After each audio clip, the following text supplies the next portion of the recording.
What's up, guys? Matt here, working on a brand new build, and I was getting started with this transmission, and I thought I was going to just make a quick video on it because I've seen a lot of people like asking questions. I've had people asking me questions about how this mounts, how the motor mount works, and all of that good stuff. So this is a brand new transmission from Dlux Fab. They are well known in the 10th scale stuff, and they've done a couple little things for the 24s, but this is probably their best release yet, in my opinion, for the SCX24. This little transmission right here, it's all metal geared. You can see it's got the aluminum case on it. Basically, the cool thing about this is it weighs 8.5 grams for the entire transmission, not including this drive shaft. I've just left that bolted on. I already had this bolted up in here, and I'm going to talk about that in a minute, but 8.5 grams for this entire thing. So that's basically the same as this setup here, but this is all plastic gears, very cheaply made. Really, it's junk. That's why I haven't used it. It came free with a motor, and it is what it is, right? So that's why the weight of this thing is just amazing. It's so simple. Now, you don't have gear covers and that sort of thing, but with these 24s, most of the time, especially comp style crawlers, which is what this is really meant for, those covers are really not needed, in my opinion. I'm not going to take this through dirt and mud when I get done with it, you know? So we're kind of doing away with a lot of that stuff to shave some weight. So this is about half the weight of one of my previous favorite transmissions, and this is the LGRP transmission. And one of the things I love about this is we have gearing options. So we can throw some overdrive in here that will increase our wheel speed front and rear, or you can underdrive, whatever you want to do. So they have multiple gear options for this transmission, and it's just been excellent in the few builds I've put it in. I actually picked this one up for this build in case I couldn't make this work. So one of the things that is different about this transmission, and everybody's been asking, is you can see the bolt pattern for the skid. So this does come with its own skid that this mounts up to. So these little tabs sit just like that. Transmission sits down in it. It's a nice Delrin skid. The only thing I don't like about it is it's sort of a drop skid. So instead of sitting completely flush like this one, this thing would hang down a bit. So if we were using this skid, it would mount here and then kind of hang down, right? Kind of like that. So it's gonna lower your skid, which is dropping your transmission and getting everything a little bit lower. But usually we like kind of keeping that skid flat with the chassis here. So I had a lot of people ask, like, can you mount this to a regular skid, SCX24 skid?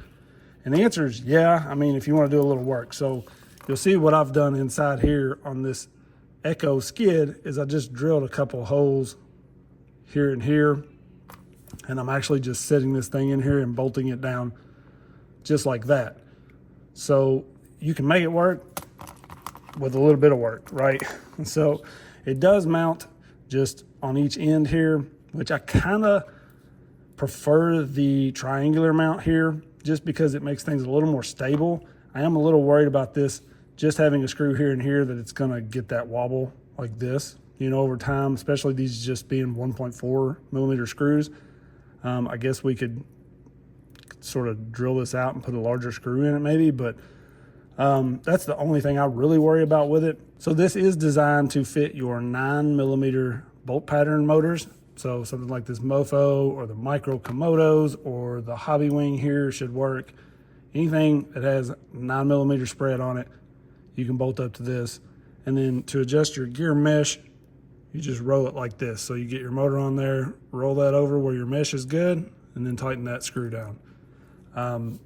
This does come with a 32 tooth Mod 3 spur gear. So you can see the spur gear is tiny compared to what we've been getting, right?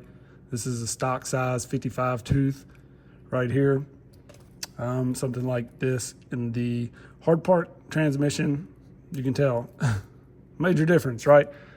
They say with this gearing setup that they have going on here, we're going to be able to actually increase wheel speed a little bit and keep the torque that we need. So I'm going to run it as is with this setup to sort of see how it runs, right? So we've got a Mod 3 gear on this Mofo motor. I'm actually just going to mount that up. Now this uses sort of the standard SCX24 kind of shaft here. You can see it's flat on one side, so the gear kind of slides on there one way and stays in place, and then you just tighten down the nut onto it. So you could change the gearing out. You could probably change to whatever, anything that fits an SCX24 style shaft, I would say fit on there just fine. But I'm just gonna run with what we've got here just to kind of see how it works. One thing I did do to this is set up to be motor to the rear. They said on the website you could switch that with some mods, but it doesn't really say what mods. I think really all you need to do is flip this shaft. So originally this was facing forward, and this shaft actually comes out to like here, sticks out a little farther than this one. So with this being kind of a tight front end, I wanted to flip that. So all I had to do is pull these 3 screws here, pull this cover off, and I took this gear and the shaft and everything and just flipped it.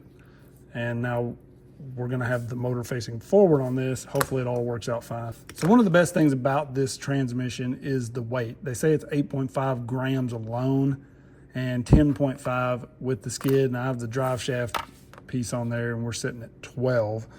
Okay, so actually 8.5 grams by itself versus this is about 17 alone. So we're basically half the weight of something like this. Now, these kind of builds, your transmission is really one of the highest things on the build. And you can see here, my motor transmission, it's fairly low. Using this mount, it's not crazy low, but it's the highest point on this truck. So shaving that weight, keeping everything as low as possible and weight as little as possible, down and low, is just really key. So that's why this thing, it's really meant for the comp style builds. So 10.5 with the skid, 19 grams with the skid. So shaving, I mean, we're almost half the weight of this as well. So that's where this thing is just meant to be ultra light, tiny, compact. Like it's going to be really cool to get inside this build. And I just really kind of wanted to share with you guys the details on it because I hadn't really seen anybody break it down. A lot of people were asking me, how's the motor mount work? Honestly, you could make this piece very easily and make it to where you had more play.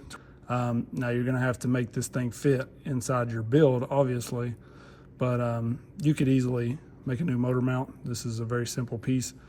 So pretty cool, very simple. The price on this is 80 bucks. So it is very pricey for what it is. Honestly, I think it should be about 40, but you know, this one at 50, I really like this overall for the price. You get the gearing options and everything. We don't have any gearing options for this yet. Maybe they'll come out with something for it. But at the moment, this is just standard. They call it the NOD, no overdrive transmission. So maybe they're going to come out with an overdrive version as well. We'll just have to see. But it's right on par with something like the Hard Park. And I hear these are good. I bought this one and I've never even used it. But it's so tiny. Look at it. It's crazy. One thing that's going to be a little tough for me in this build is just all of these gears being open. I'm going to have to make sure I keep all my wires away. And it's tight inside these builds anyways. So that's going to be fun. But as you can see, I'll give you a quick look at this thing. Look at the blue in that carbon fiber. Going to be such a sweet build. Can't wait to get this thing rolling. I'm not leaving my axle like that, don't worry. I forgot these LGRPs. I'm going Super 8 on the rear and the Hard Park on the front, just because I've never ran the Hard Park and he had the front end stock but not the rear. So we're going to give it a shot. I'm going to have about $200 in that front axle by the time I get done with it. So hopefully it's good. But I forgot, I ordered the Super 8 and the nylon housing, so I switched it all out. And I forgot these stupid things don't come with the link riser or the link mount at all. So I just threw a stock one on there to kind of get this together, but I'm going to print me a riser, or I'm just going to put an ISO rear on because guess what? They come with everything you need. So we'll see how that turns out. I think my front axle's showing up today. I'm going to get this transmission mounted in. And then we'll talk about this build a little more as I get it finished up. But so far, this is just going together ultra smooth and very excited about it. You can see it's got the carrier bearing setup, comes with the drive shaft you need for the center and everything. So it's going to be a very cool build. You guys let me know what you think about it. What do you think about this transmission? Are you gonna pick one up? Is it worth 80 bucks to you for a comp style build like this to shave, 10 grams, 10 grams? I don't know that I'll ever do it again, but it's an interesting concept and I like where they're going with it. It's just very pricey. So I'll link it in the description. I have no affiliation with Dlux or Profit or any of these companies. Actually, I purchased all this stuff with all my billions from YouTube, as you guys know. So I appreciate you sticking around. If you have any questions on this, let me know, and look out for the build on this coming soon. Peace.